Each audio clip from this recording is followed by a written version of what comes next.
Hello everyone, welcome to you in online classes. Now our teaching subject is science and today we are going to start chapter 4th of 8th class, that is metal and non-metal. So students, before starting this chapter, firstly we discuss about material. So what is a material? Answer is that material are the matter or substance that objects are made from. Material क्या होता है? वो एक substance होता है और एक ऐसा matter होता है जिससे बाकी सारी चीज़ें बनी होती हैं. Okay, we using a wide range of different material daily. These might include, मतलब हम अपनी डेली लाइफ में बहुत सारी चीज़ें यूज़ करते हैं, जैसे metal, plastic, wood, glass, ceramics. Okay, on the basis of physical and chemical properties of the substances. इन सभी सब्सटेंसेस की फिजिकल एंड केमिकल प्रॉपर्टीज के बेस पे हम मटेरियल को दो कैटेगरीज में डिवाइड करते हैं. Okay, so first property is metal and second is non metal.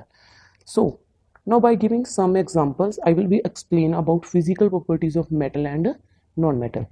So students, our today's topic is physical properties of metal and non-metal. Okay, so let's start. Your first property is hardness. First property is hardness. For this you have an example of an iron thing. इसके लिए आपके पास एक example है, जैसे कोई भी iron thing, लोहे की कोई भी चीज़, जैसे आयरन रॉड, आयरन की लोहे की एक रॉड हो गई, आयरन की कोई भी चीज़. ओके, गोल्ड सोने की कोई भी चीज़ होगी, सिल्वर चांदी की कोई भी चीज़ होगी. ओके, जब आप इन सभी चीज़ों को टच करते हो, ओके, तो आप क्या देखते हो, वो क्या होती हैं, टच करने में क्या होती हैं, hard. That means metals are generally hard in nature. They can't bend easily. आप उनको इजीली बेंड मतलब मोड़ नहीं सकते हो, बिकॉज आप इनको बेंड नहीं कर सकते हो ना, मतलब आप इनको जब मोड़ोगे तो वो मुड़ेंगे नहीं. आप इनको थोड़ा सा बीट करके देख लो, ये टूटेंगे नहीं. मतलब वो जनरली क्या होते हैं, हार्ड होते हैं. So this example shows that metals are generally hard in nature. Where is non metal. Non metal की एग्जांपल है जैसे आपके पास रबड़, प्लास्टिक और वुड. जैसे पेंसिल होगी, पेंसिल को आप जब आप बेंड करते हो, थोड़ा सा मोड़ते हो, तो वो क्या हो जाती है, ब्रेक हो जाती है. इसीलिए वो सभी क्या है, नॉन मेटल. ओके, सो इससे आप कह सकते हो, जैसे रबड़ है, रबड़ से रबड़ के अकॉर्डिंग आप उसको कह सकते हो, रबड़ टच करने में क्या होती है, सॉफ्ट होती है, स्पंजी होती है. Okay, so from this metals are generally hard in nature, whereas non metals are soft in nature. Okay, so second property is malleability. For this property you have to take an example of aluminium foil. इस property को show करने के लिए आपके पास एक example है aluminium foil की. एल्यूमिनियम फॉइल जो आप यूज़ करते हो अपने फूड को रैप करने के लिए, मतलब खाने को कवर करने के लिए. सिल्वर फॉइल जो आप यूज़ करते हो स्वीट्स को डेकोरेट करने के लिए. Okay, these from these example we can say that like iron, aluminium, silver, आप इनको, इन सभी मेटल्स को थिन शीट्स मतलब पतली पतली शीट्स में कन्वर्ट कर सकते हो. ओके, जब आप किसी मेटल को पतली शीट्स में, थिन शीट्स में कन्वर्ट करते हो, तो उस प्रॉपर्टी को हम क्या बोलते हैं, malleability. That means metals show malleability. Metals क्या होती हैं, मेलेबल होती हैं नेचर में. Okay, but this property is not applicable for coal and pencil lead. मतलब ये प्रॉपर्टी आप कोला नहीं होता जो, उसके लिए, या फिर पेंसिल लेड मतलब जो पेंसिल का सिक्का होता है, उसके लिए नहीं यूज़ कर सकती हो. क्यों? क्योंकि जब आप उनको बीट करते हो, किसी चीज़ से बीट करते हो, तो वो एक पाउडर फॉर्म में आ जाते हैं. ओके, सो जैसे कोल, पेंसिल लेड, ये सभी क्या होते हैं, नॉन मेटल होते हैं, और उनको आप बीट करते हो तो वो पाउडर फॉर्म में आ जाती है, थिन शीट्स में कन्वर्ट नहीं होती हैं. इसीलिए जो नॉन मेटल्स होते हैं वो क्या होते हैं, non malleable. Okay, so from this property you can say metals are malleable in nature whereas non-metals are non-malleable. Okay, so your third property is ductility. इसके लिए आपके पास एक एग्जांपल है, जैसे वायर्स देखिए ना, सभी ने आपके घर में होती है wires. Okay, that means metals जो होती हैं, जो वायर्स होती हैं एल्यूमिनियम की होती हैं. ओके, एल्यूमिनियम हो गया, कॉपर हो गया, इनकी होती हैं. मतलब आप मेटल्स को वायर में कन्वर्ट कर सकते हो. Okay, this property of metals की इस प्रॉपर्टी को हम क्या बोलते हैं, डक्टिलिटी. ओके, बट आपके पास जैसे पेंसिल लेड है, क्या आप उसको खींच के वायर्स में कन्वर्ट कर सकते हो, नहीं ना.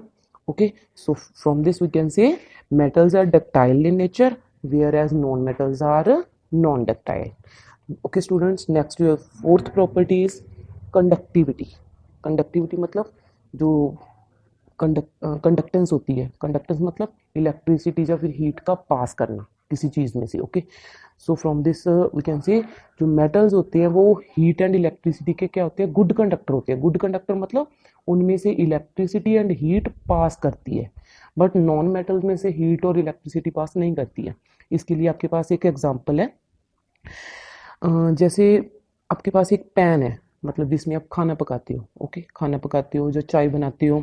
ओके, आप जो उसको पैन पैन है, अगर उसके ऊपर कोई भी होल्डर नहीं लगा, मतलब आपके पैन पैन के ऊपर प्लास्टिक या फिर वुड का एक हैंडल लगा होता है, कोई हैंडल लगा होता है, अगर वो हैंडल ना हो तो क्या हैंडल के बिना आप उसको टच कर सकते हो जब आप किसी चीज़ को पका रहे हो? नहीं ना, वो गर्म होता है, और गर्म होने के कारण आपकी बॉडी को कोई ना कोई हार्मफुल मतलब वो आपकी बॉडी को हार्मफुल होता है। ओके, तो इससे आप कह सकते हो जो मेटल्स होते हैं जैसे सिल्वर हो गया, आयरन हो गया, स्टील होगी, इनमें से हीट हीट क्या हो जाती है, कंडक्ट कर जाती है, पास कर जाती है। ओके, जिसके कारण आपको जो टच करने में हीट हीट प्रोड्यूस होती है, हीट फील होती है। ओके, हॉट फील होता है वो। सिमिलरली आपके पास इलेक्ट्रिसिटी की एग्जांपल है, जो आपके पास वायर्स होती है, वायर्स किसकी बनी होती है, मेटल्स की बनी होती है ना। तो जो मेटल्स होती है उनमें से इलेक्ट्रिसिटी पास करती है, वायर में से वायर जो बनी होती है मेटल की होती हैं, उनमें से इलेक्ट्रिसिटी पास करके आपके घर तक पहुंच जाती है। बट जैसे आपके पास पेंसिल लेड है या फिर वुड है या प्लास्टिक है, उनमें से इलेक्ट्रिसिटी पास नहीं करती। सिमिलरली उनमें उनमें से हीट भी नहीं पास करती है। Okay, so from this we can say जो मेटल्स होते हैं good conductor of heat and electricity, whereas non metals are bad conductor of heat and electricity. Okay students, next fifth property.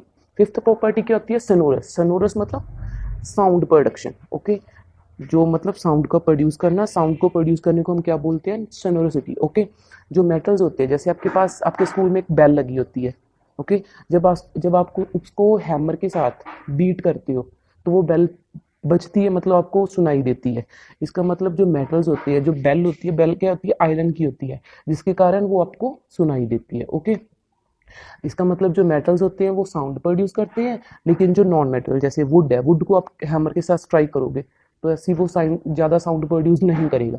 Okay, उसके according आप कह सकते हो non metals क्या होते हैं, non sonorous. Okay, so from all these properties we conclude that first property is that metals are hard in nature whereas non-metals are soft. Second property, metals are malleable.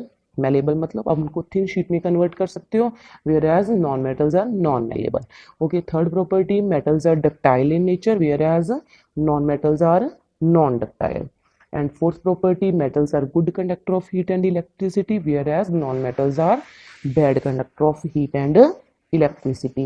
And fifth property क्या थी आपके पास, metals are sonorous in nature whereas non metals are non sonorous.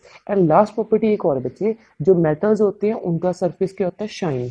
Okay, जैसे आपके पास कोई भी iron की चीज़ है, जो स्टील की चीज़ है, जो गोल्ड है जैसे आपके पास, वो क्या होते हैं, शाइन करते हैं। ओके, सो वो क्या होते हैं, lustrous. Lustrous means shining producing. Okay, वो शाइन प्रोड्यूस करते हैं, इसीलिए उनको हम क्या बोलते हैं, shining in nature. Whereas जो नॉन मेटल्स जैसे आपके पास वुड है, प्लास्टिक है, या फिर कोल है, पेंसिल लेड है, वो क्या होते हैं, नॉन शाइनिंग। ओके, सो वो क्या होते हैं, नॉन लस्ट्रस। ओके बच्चे, so these are your properties and your homework is write a difference between metals and non-metal on the basis of physical properties.